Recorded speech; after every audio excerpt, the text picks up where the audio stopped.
Coucou tout le monde, alors me voilà pour parler de la boulimie. Oui, ça fait longtemps que je vous ai dit que j'allais le faire, mais en fait j'attendais d'être prête totalement pour que ma vidéo ne soit pas une vidéo d'autothérapie pour moi, mais que ce soit plutôt une vidéo qui vous donne des bons mécanismes pour vous, en fait, des mécanismes pour aller mieux ou tout simplement aider des gens que vous connaissez. Donc tout d'abord je vais vous parler de mon vécu, mon histoire dans la boulimie, ce que ça m'a permis de comprendre de la boulimie et ensuite les mécanismes que moi j'ai développés pour aller mieux. Bien sûr, cette vidéo ne remplacera pas un suivi thérapeutique. Un suivi, donc moi je vous conseille, si vous êtes boulimique, d'aller faire des TCC, donc des thérapies cognitivo-comportementales. Si, comme moi, vous préférez vous en sortir seul parce que tout simplement c'est votre méthode de fonctionnement, allez-y, ou que vous n'avez pas assez d'argent pour faire, ou quoi que ce soit, bref, ma vidéo elle est là pour vous aider et pas pour peut-être vous sauver miraculeusement, hein. En tout cas, la boulimie, en fait, moi je suis tombée dedans en commençant par des régimes extrêmement restrictifs. J'aimais pas mon corps en fait, et j'ai commencé à faire des régimes, j'ai maigri, j'ai aimé mon corps, parfait. Par contre, après, j'ai vécu un événement difficile qui a fait que tout a dégénéré en fait. Tout a dégénéré. Euh, Mes régimes ont viré vers la boulimie. Donc, j'arrivais plus à contrôler ni mes régimes, ni mon corps, ni rien. Tout est parti en cacahuète. Quand je mangeais trop, quand je vous dis manger trop, c'est pas que je me resservis dans mon assiette, s'il vous plaît. Non, c'est que tu avais un placard. Le placard, je le vidais en moi. Et voilà, tout restait en moi. Mais à un moment où tu n'arrives plus à marcher, tu es comme un pingouin, enfin même pas comme un pingouin, tu n'arrives plus, ton ventre il est tellement gros, tu souffres. Bah, le premier jour, la première fois que je me suis fait vomir, c'était à cause de ça. Et je me suis dit, ah mais je me sens mieux. Et en fait, je me suis rendu compte que je pouvais faire ça à chaque fois. Et le truc, c'est que je mangeais trop par mal-être, mais je me faisais vomir aussi par mal-être. Et ça a dégénéré, c'est devenu un cercle vicieux. Et j'ai commencé à penser que la boulimie, c'était la cause de tous mes problèmes. Tout faux, non. Les gens qui sont boulimiques, vous allez toujours croire que la boulimie, c'est la vraie raison de votre problème. Et que si vous perdez quelques kilos, ça irait mieux. Non, c'est faux, c'est faux, c'est faux. Parce que justement, maintenant, je vais vous partager qu'est-ce que j'ai découvert de la boulimie.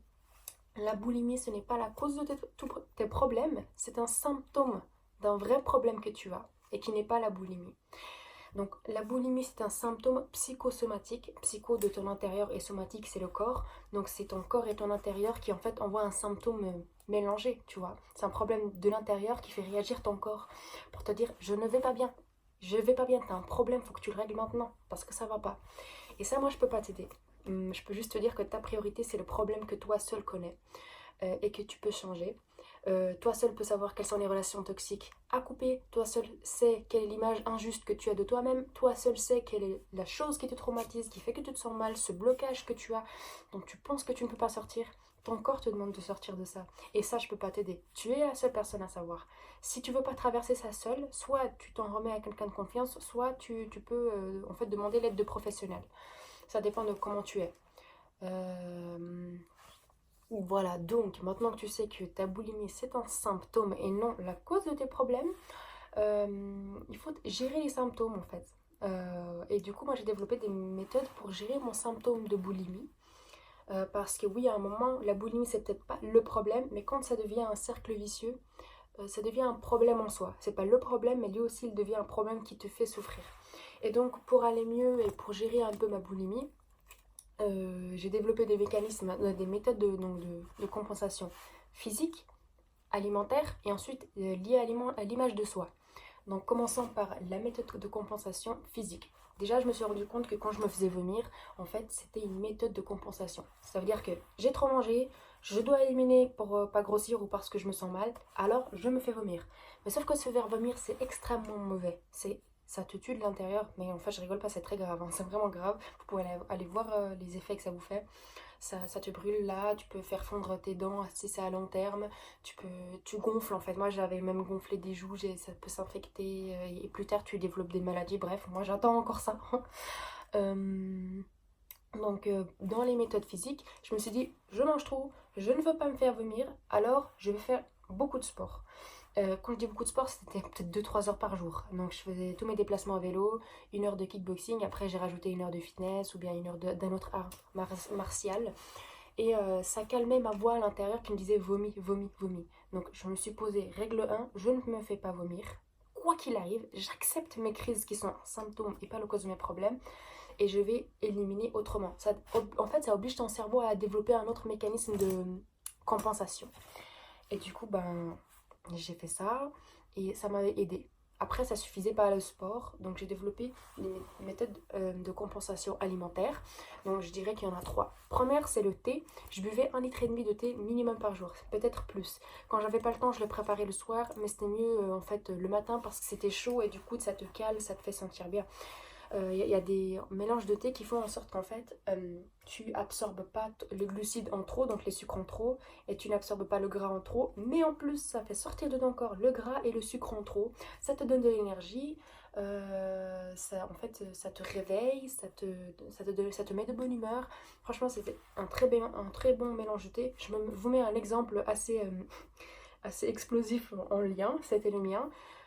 Bon, il est trop caféiné, donc je vous conseille d'enlever certaines particules caféinées. Mais moi, ça m'avait rassuré sur le moment, alors je l'ai fait.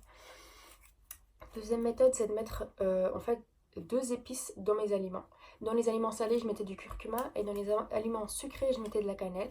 Et en fait, la cannelle et le curcuma sont vraiment des épices miracles, surtout le curcuma, parce qu'elles éliminent aussi le gras en trop, le sucre en trop, mais aussi elles ont des vertus en fait excellentes pour le corps, pour la santé. Troisième méthode, je ne sais pas si c'est un mythe ou si c'est fiable ou quoi, mais moi ça m'a aidé.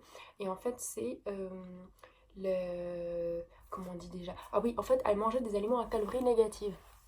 Ça veut dire que y a des aliments qui vont te demander plus d'énergie pour être digérés qu'elles n'en donnent en fait. Et parmi eux, il y a par exemple le céleri que tu dois manger cru.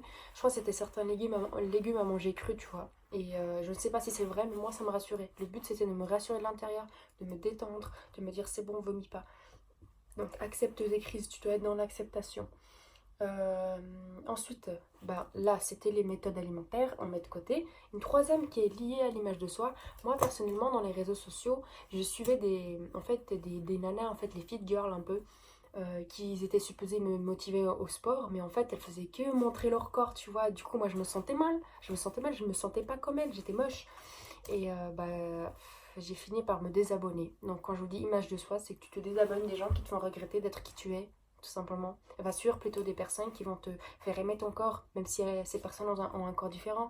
Des personnes qui ont des ondes positives, en fait. Des personnes qui t'encouragent, non pas à changer ton corps, mais peut-être te le modeler. Oui, tu peux modeler ton corps, mais tu peux pas changer ton corps. Donc, tu l'acceptes. C'est un cadeau que tu as ton corps. Tu le respectes, c'est ton temple. Si tu casses ton temple, c'est normal que toi, tu vas vivre dans des débris. Si tu le respectes, si tu le choisis, tu vois comme un enfant, tu lui donnes ce dont il a besoin, bah tu vivras bien. C'est ton temple, tu le respectes. Je sais pas, c'est comme ta chambre, wesh. Voilà, c'était ma troisième méthode. Donc n'oubliez pas, la toute première, la prioritaire, c'est de régler le problème que vous avez. Les méthodes que moi je vous ai données, c'est des méthodes en fait pour gérer le symptôme.